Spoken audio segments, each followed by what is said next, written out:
Beijing, 1605. Your name is Wei Zhongxian, and you are holding a knife. You're 46 years old. You are illiterate. You've gambled away everything you own, and the men you owe money to aren't the break your legs type. They're the throw your body in the river type. You have maybe 12 hours before they find you. Most people in your position would run, hide in another province, change their name, but you know that won't work. China is vast, but debt collectors have long memories. So you make a different calculation. You pick up that knife not to fight, but to make a trade. Within the next 24 hours, you will use it to remove your penis and testicles. You will have roughly a 96% chance of surviving the infection that follows. If you live through the 100-day healing period, you'll gain access to the Forbidden City, where over 2,000 castrated men serve the emperor. Some of them die as glorified janitors. Others become richer and more powerful than any general or prime minister. This is not a story about victims. This is not a story about oppression. This is a story about the most brutal and rational human resources system ever invented. And it lasted for over 2,000 years. Welcome to the world of China's imperial eunuchs. Here's the thing Western audiences need to understand. If you're an emperor in ancient China, everyone wants to kill you. Not metaphorically, literally. Your generals command armies that could march on the capital tomorrow. Your ministers come from aristocratic families who think their bloodline should be on the throne. Your own brothers, uncles, and cousins are one palace coup away from taking your job. Even your sons are a threat, because if they're impatient, they might decide not to wait for you to die naturally. This wasn't paranoia. This was Tuesday. Imagine you're the CEO of a massive corporation, but every single one of your executives secretly wants your job. Your CFO? His family has been positioning themselves for a hostile takeover for 3 generations. Your VP of operations?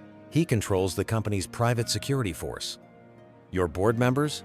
They're literally your relatives who think they'd run the company better. Now, how do you stay alive? The Chinese answer was genius and horrifying in equal measure. Hire people who can't inherit your job. See, everyone else in the empire had an exit strategy. Generals wanted to build military dynasties. Ministers served their clan's interests first. Imperial relatives were always one conspiracy away from the throne. But eunuchs? Eunuchs had 0 exit strategies. No penis, no testicles, no sons, no family line, no dynasty to build, no inheritance to pass down. The emperor's favor was their only path to wealth, power, and any form of immortality. This is what I call the Varys principle. If you've watched Game of Thrones, you remember Varys, the spider. He served the realm because he couldn't play the Game of Thrones himself. He had no house to build. That wasn't just a fantasy trope. That was China 2,000 years ago. China didn't just have one Varys. They institutionalized thousands of them. This is what economists call the principal-agent problem. How do you make sure your employees work for your interests instead of their own? Modern corporations use stock options. Imperial China used castration. Was it moral? Absolutely not. Was it rational? From the emperor's perspective, terrifyingly so. So back to Wei Zhongxian. He survives the procedure. After 100 days of excruciating recovery, he enters the Forbidden City. He enters in his early 50 old for a new eunuch illiterate and with 0 connections. In any normal system, he'd be assigned to clean toilets until he died.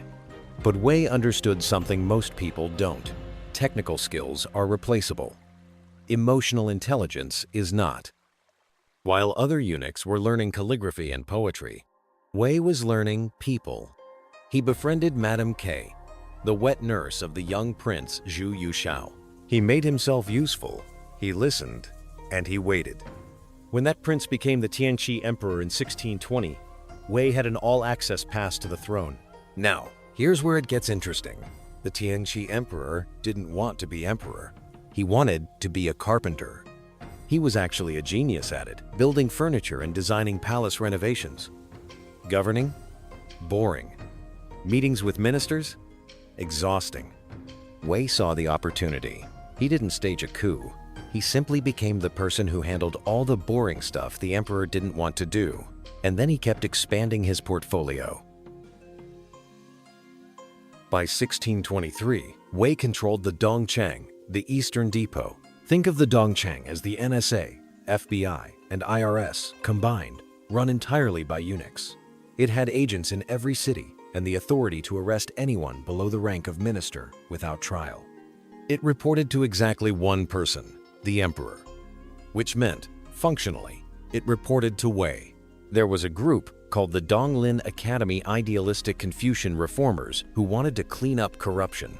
They saw Wei as everything wrong with the system, an illiterate ex-gambler drunk on power. They weren't wrong, but they made a fatal mistake. They assumed moral superiority would protect them. Wei unleashed the Dongchang. Hundreds of officials were arrested. Some were tortured in dungeons. Others were beaten to death with wooden rods in public squares. The survivors learned a simple lesson. You don't criticize a man who controls the secret police. By 1626, Wei Zhongxian held a title that shouldn't have been possible, Jiu Qian Sui, 9,000 years. The emperor's title was Wan Sui, 10,000 years. No one else could claim it. Wei was one tier below the emperor. Officials across China built shrines to Wei while he was still alive. Governors kowtowed to his portrait.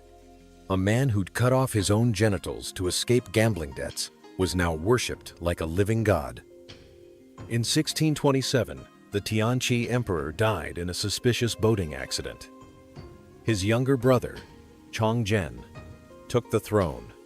Chongzhen was everything his brother wasn't: hardworking, suspicious, and hands-on.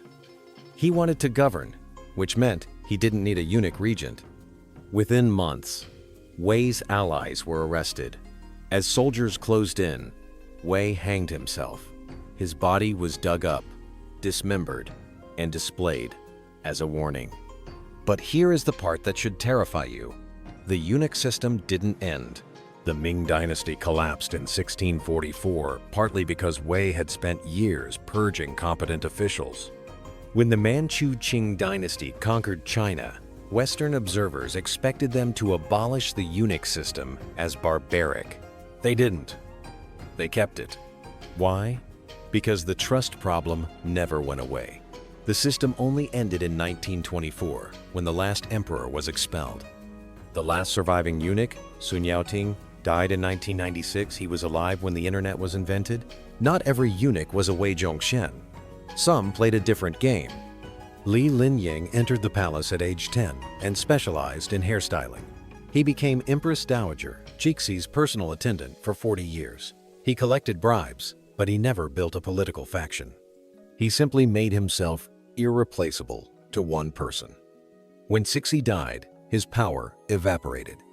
He retired quietly and died 3 years later. That's the eunuch paradox: ultimate power, zero legacy.